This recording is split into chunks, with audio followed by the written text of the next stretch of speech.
ঈদে বুবলির অভিনীত দুটি সিনেমা মুক্তি পেয়েছে, যার একটি শরীফুল রাজের সঙ্গে দেয়ালের দেশ, অন্যটি মায়া দ্য লাভ। ঈদে একাধিক ছবি মুক্তি পাওয়ায় কিছুদিন ধরে সাক্ষাৎকার দিতে হচ্ছে বুবলিকে। সেই ধারাবাহিকতায় একটি সাক্ষাৎকার অনুষ্ঠানে হাজির হয়েছেন মায়া দ্য লাভ সিনেমার জুটি রওশন ও বুবলি।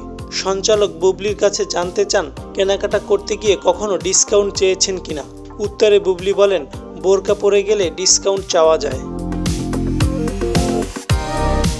জনপ্রিয় হওয়ার কারণে সহজে বাইরে যেতে পারেন না বুবলি।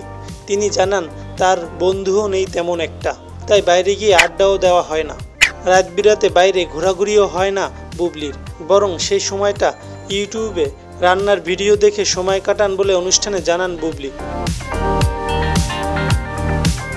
এমন কোনো সিনেমা আছে যেটি শুধু টাকার জন্য করা হয়েছে? এমন প্রশ্নের উত্তরে বুবলি রওশন দুজনেই বলেন, না, সিনেমা করার ক্ষেত্রে টাকা ও গল্প দুটিই মুখ্য ভূমিকা রাখে বলে জানান এ জুটি।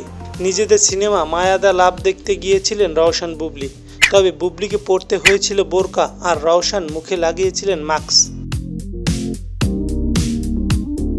ঈদে বুবলির দুটি সিনেমা মুক্তি পেলেও জনপ্রিয়তা পেয়েছে দেয়ালের দেশ সিনেমাটি। মায়া দ্য লাভ সিনেমাটি মুক্তির প্রথম দিন আলোচনায় থাকলেও পরবর্তীতে দর্শকদের তেমন একটা সাড়া পাওয়া যায়নি।